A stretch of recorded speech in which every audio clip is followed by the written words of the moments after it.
All right, so as of yesterday, it seems that Trump is somewhat calling on Congress to possibly ban institutional investors from owning single family homes.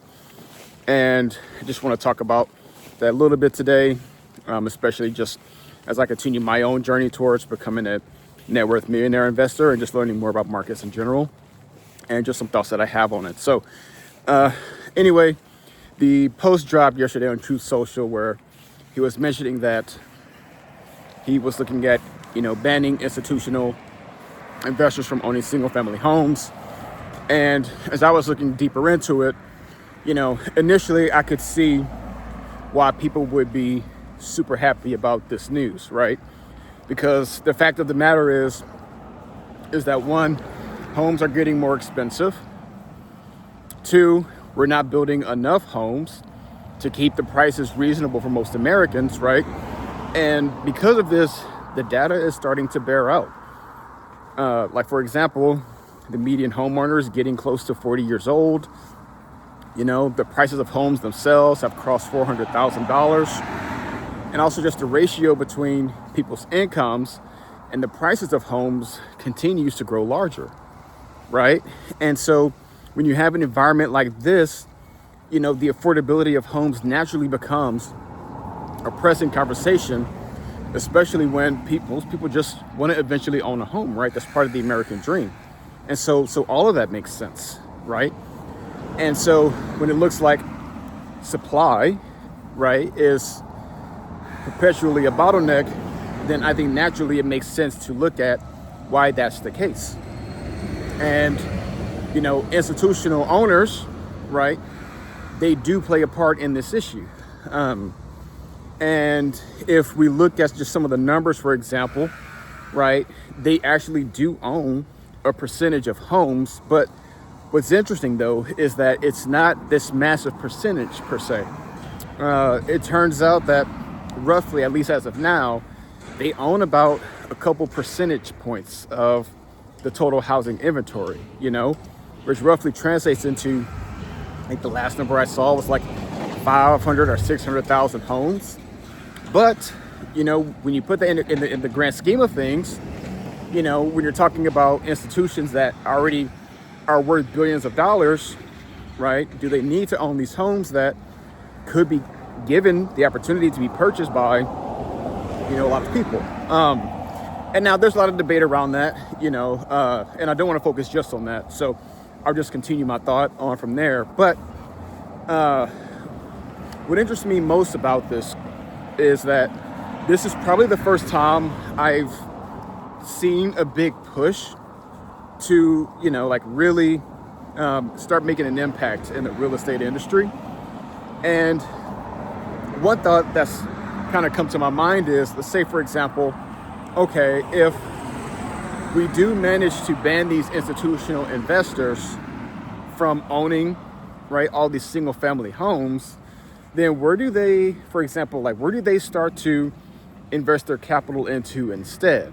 Does that, what other vehicles would that money flow into, right? And I don't have the answer. I don't know. It's just something I'm thinking about, if, say, this ban did go through, then where would they take all that money and where would they put it, right? And then two, if they did get banned, would it necessarily make housing cheaper for a lot of Americans as well? Or would we still, have to do more to solve the problem? In my personal view, I think I could see where it is a step in the right direction. However, because they own such a small piece of the inventory, I think ultimately we're still going to have to do a lot more to really drive those costs down. And I think one of the biggest opportunities that exists is by addressing zoning laws in states, right? And now that's its own bucket right there, right? Because every state handles real estate differently and so on. But ultimately, builders have to be given opportunities to build in certain areas, particularly in big cities. But if, the different cities aren't doing enough to make sure that those zoning laws are keeping up, with the amount of building activity that needs to happen in order to help bring these prices down, well, then it makes it tough to be able to do that, right? And that's also just excluding the fact that, you have the whole NIMBY conversation as well, right? Basically just, a lot of people not wanting, more inventory necessarily in being built in their backyard, right? And so that's its own class of problems right there. But ultimately I just think that this is a conversation that needs to be had. And I think ultimately what all of this is pointing to, right? Like even beyond real estate, for example, is that I think everyday Americans are getting to the point where affordability has now become a priority, right? And they're getting tired of watching their budgets get stretched and their incomes not keeping up. Even if, say, on paper, right, in the official reports that come out, right, that say like, incomes are actually somewhat keeping pace. If people don't feel that way, right, if they look at houses and they see that the prices continue to go up, right, or they look at the cost of goods they normally buy, and the prices are still high, then it's hard for them to believe that's the case, And so in light of that, I think a lot of what we can expect this year is that affordability is going to start to become more of a political talking point, and also just access to the American dream in general will probably start becoming more of a talking point. And so obviously for me, I don't have all the answers. I have different thoughts about things, like regarding to how we could potentially address a housing situation. But I think at some point it's going to take a concerted effort by, our national government, local government in different states, right, to start tackling this problem together.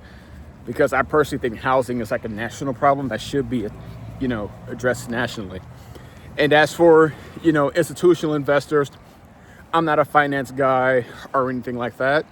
And so I don't know exactly how the numbers work out in terms of, what they do with the housing and how much income that brings in and all that stuff. But I could see where, there is a point in addressing that, right?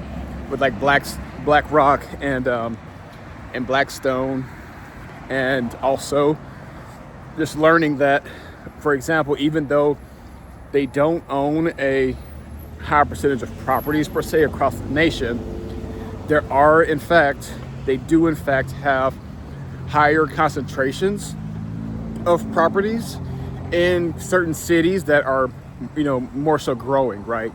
Like I think Jacksonville was one of them, for example, and others like the southeastern part of the country. And so I could see where, for example, people who live out there who might be trying to get a house is saying, hey man, what the hell's going on here? Nobody lives here, right?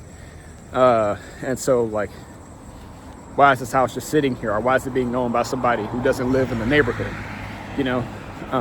So I guess with most things, right, it's always a complex topic, and I imagine the solutions won't be straightforward, but it is interesting to see that this conversation is finally starting to really pick up steam, and just the overall push towards affordability in general, and seeing where that takes our country.